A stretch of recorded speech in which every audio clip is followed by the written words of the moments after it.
안녕하세요. 대단히 반갑습니다. 그릭난 잔영TV 이종수입니다. 이번 시간은 1340번째 시간으로 마음공부 불교라는 글을 읽어드리겠습니다. 마음공부 불교, 알았냐 닮아서는. 불교는 철학이나 이론, 대학이나 심지어 불교 대학에서 배우는 그런 불교는 아니다.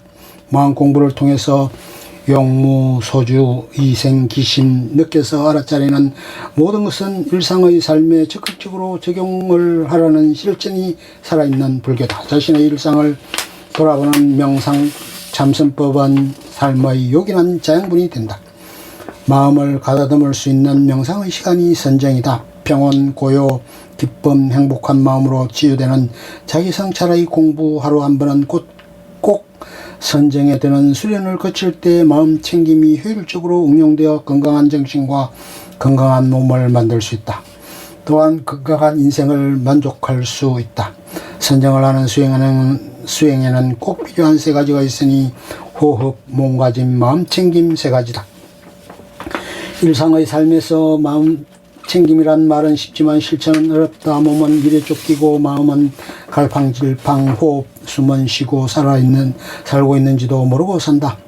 선정을 닦는 첫째는 호흡법이다. 숨을 길게 들이쉬며 숨을 쉬고 있다는 사실을 늘 인지해야 한다. 숨을 내쉴 때도 숨을 알아차리고 있어야 한다. 1초, 2, 3, 4, 5, 6, 7, 1분, 2분, 3분 이상 숨결이 여유로우면 마음이 한결 순조로워진다. 호흡에 집중하여 신경을 쓰는 1초, 2초 단박에 몸과 마음이 하나됨을 알 수 있을 것이다. 들이쉬고 길게 내쉬는 호흡법에 집중하다 보면 자연스러워지기까지가 어렵다. 그러나 꾸준히 하다 보면 순이란 경계에 오게 되고 정신이 맑아지고 밝아져 온유한 시간이 길어질 것이다. 선정을 통해서 모든 문제를 조화롭게 풀 수 있게 된다. 역경계든 순경계든 세간이든 출세간이든 모든 문제를 조화롭게 풀어갈 수 있는 신통묘용의 전안통이 열린다. 선정이 순이라면 조화롭게 다루어지고 풀어지고 보살펴지는 지혜 득성이 나타난다. 자신이 자신을 허락할 수 있는 가장 자연스러움이 선정이다. 무엇이든 강요하지 말라. 숨을 잘 쉬려고 수단을 일으키지 말고 숨을 들이쉰다는 자각만 하라는 말이다. 그 숨이 짧으면 짧게 그냥 내버려 두라는 말이다. 마음 챙김의 존재가 자연스럽게 들숨 날숨의 질을 향상시킬 것이기 때문이다. 자연스러움이 불교다. 조화로움이 불교다. 응당히 주하는 바 없이 마음을 쓰는 것이 불교다. 모든 일은 마음이 근본이다. 마음에서 나와 마음으로 이루어진다. 나쁜 마음을 가지고 말하거나 행동하면 괴로움이 그를 따른다. 수레바퀴가 소의 발자국을 따르듯이. 법구경. 모든 공양 가운데 법공양이 있답니다. 법공양에는 열의 말씀대로 수행하는 공양과 중생을 보살펴 거두어주는 공양, 중생의 고통을 대신받는 공양, 보살의 할 일을 회피하지 않는 공양, 보리심에서 물러나지 않는 공양이 있다. 넓고 크고 가장 훌륭한 공양은 허공계가 다하고 중생계가 다하고 중생의 업이 다하고 중생 번뇌가 다해야 끝나는 공양이다. 병든 이에게 의사가 되고 길 잃은 나그네에게 바른 길을 가르쳐주며 어두운 밤에는 등불이 되고 가난한 이에게는 재물을 얻게 도와준다. 이와 같은 보살은 중생을 평등하고 이롭게 받아들이고 섬기는 것이다. 자기밖에 모른다면 그보다 온전한 일은 없다. 사람은 알고 보면 누구나 구도자이다. 자기 존재로 인하여 부모, 형제, 자녀, 친구, 동료, 사회, 국가, 인류가 같이 공존함을 알 수 있다. 모두가 상관관계에 있음을 부인해서도 부인해질 수가 없는 존재다. 사람은 개인의 눈에 보이지 않는 많은 이웃들과 맺어져 있음을 알아야 하고 나의 존재는 결코 시시콜콜할 수가 없다. 화엄사상의 사사무예 법계 연기 우주 실상은 본체를 떠나 형상이 없고 형상을 떠난 본체는 말할 수 없다. 현상계의 사물은 그 자체만으로 독립된 것은 아니다. 서로 얽히고 설킨 관계를 가지고 있다는 사실을 말하는 것이다. 이 세상에 저울로 독립된 것은 아무것도 없다. 타인을 구제하는 것이 결국 자기를 구제하는 관계의 골이라는 것이다. 그래서 모두가 자리타인 것이다. 남을 도우면 자기가 이롭고 남을 해치면 결국 자기를 해치는 일이 되고 만다는 것이다. 반야는 직선적인 논리의 지혜라고 한다면 화엄은 긍정의 세계 연대의식의 보살행을 말한다. 우리는 저마다 저 넓은 바다 위에 외로이 떠 있는 섬이다. 불교를 통한 화엄의 세계를 모르면 섬은 육지와 불이 연결되어 있음을 모른다. 남학 화양 선사에게 어떤 확인이 찾아와 물었다. 어떤 것이 해탈입니까? 선사의 답은 지극히 간단했다. 누가 너를 묶어놓았느냐? 바른 견해야말로 영원히 시들지 않는 꽃이다. 바른 견해란 상대를 평쾌하는 것이다. 절집의 비사리군이 통나무를 파내 밥을 담았던 큰 도구. 광주의 숲 해설가로 계시는 강영란 선생님께서 송광사의 비사리구시와 관련된 이야기다. 옛날 성주 땅에 남편을 여인 할머니가 아들 며느리 손자들과 행복하게 살고 있었다는 날 점심을 먹다가 갑자기 숨을 거두었다. 저승사자를 따라 염라대왕 앞으로 간 할머니는 먼저 온 많은 사람들이 염라대왕 앞에서 시험을 치르는 광경을 보게 됐다. 염라대왕은 사람들에게 송광사를 다녀왔는지 묻고 예라고 대답하는 이들에게 비사리굿이 크기가 얼마나 되는지 물었지만 송광사를 다녀오지 않은 사람들 대부분은 답을 못해 저승으로 보내졌다. 마침내 차례가 되어 염라대왕 앞에서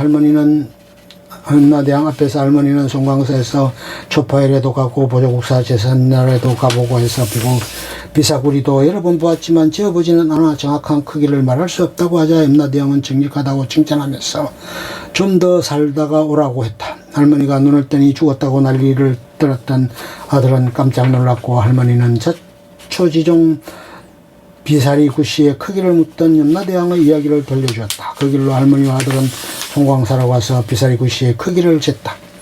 아들은 할머니에게 길이가 17자, 높이가 3자, 너비가 4자라고 알려주었지만 일침문을 나서자마자 할머니는 금방 잊어먹고 다시금 아들에게 묻곤 했다. 하는 수 없이 아들은 비사리구시의 길이, 높이, 넓이를 명주실로 각각 끊어 할머니 주머니 속에 넣은 후 나중에 염라대왕이 물으면 이 명주실을 꺼내서 길이와 높이와 넓이가 요만큼 된다고 말씀드리라고 했다.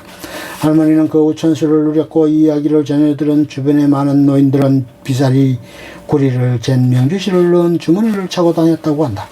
그 후 송광사를 찾는 노인의 숫자가 늘어난 것은 비사리 구리에 얽힌 염라대왕과 할머니 이야기 덕분이라고 전해진다. 연달을 맞아 삼사순례를 하고 생전예수제도 지낸다.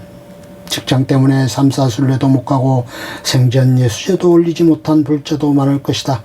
안타까워하지 않아도 된다. 믿음이라는 알고 보면 막연한 것이다. 부처님을 잘 아는 것과 부처님을 믿는 것은 다르다. 물의 맛은 마셔보아야 알 수 있다.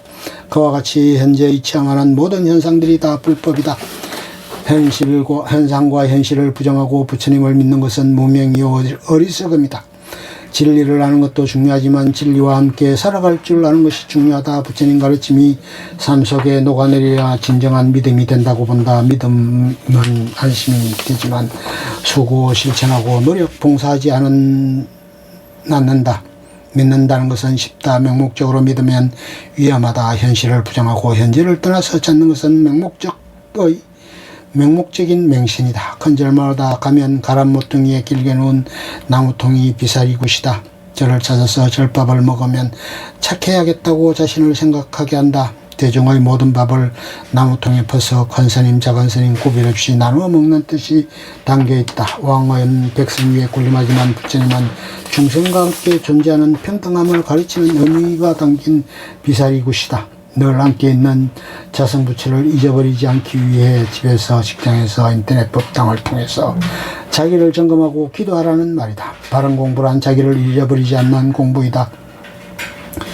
유전무죄, 무전유죄, 돈이 있어야 병을 고치고 돈이 있어야 공부도 한다. 미국 속담에 빈 자루로는 똑바로 쓰지 못한다는 말이 있듯이 돈이 있어야 좋은 일을 하면서 살 수 있다. 홍수 만나면 떠내려가는 판잣집보다 전망 좋고 멋있는 2층 집에 살고 싶고 툴툴거리는 경차보다 번쩍이는 중형차를 몰고 싶고 라면보다 우아한 호텔 식당에서 비싼 스테이크를 먹고 싶다. 사람은 머리가 더듬이가 있어 돈이 있느냐 없느냐를 기침같이 판단한다. 그러나 세계적으로 이름난 명품 바이올린은 로키 산맥 3000m 높이에서 눈보라와 가장 심한 비바람과 추위에 키가 크지 못하고 무릎을 꿇고 자란 나무로 만들어진다고 한다. 자기에 순응하는 법을 배우며 나름의 삶을 연주하는 것이다. 허영은 중요치 않은 것을 위해 진짜 중요한 것을 희생하고 놓친다는 것이다. 너만의 너다. 셰익스피어, 아리스토텔레스 철학적인 명제도 나는 누구인가 이다. 셰익스피어 로미오와 줄리엣에서 이름이란 무엇인가? 우리가 장미라고 부르는 것은 그 어떤 이름으로 다르게 불러도 여전히 그 향기는 같다. 향기 없는 이름이 아니라. 향기 없는 사람이 문제다. 유명한 의사가 되기는 쉽지만 좋은 의사가 되기는 어렵다. 인생을 좋은 사람으로 남을 수 있는 것은 깨달아야만 한다. 불자는 부처님의 향기를 남길 줄 알아야 한다. 노금방초 추상적인 허공이 아니라 구체적인 대지의 시를 뿌리면서 살아야 한다. 운문선사가 보름날 법회에서 제자들에게 물었다. 15일 전에는 그대들에게 묻지 않겠다. 15일 이후에 대해서 말해보아라. 대중에 아무 대답이 없다. 이윽고 선사는 자신이 대답할 수밖에 없다. 선사 5월 1일 시호일 날날이 좋은 날이니라. 향기가 들린다. 향기가 들리고 선은 아무것도 가진 것이 없는 무일물의 경지에서 참맛과 참향기, 참색을 느낄 수 있다. 끝. 좋으면 좋아요, 구독, 알림 설정 눌러주세요. 감사합니다.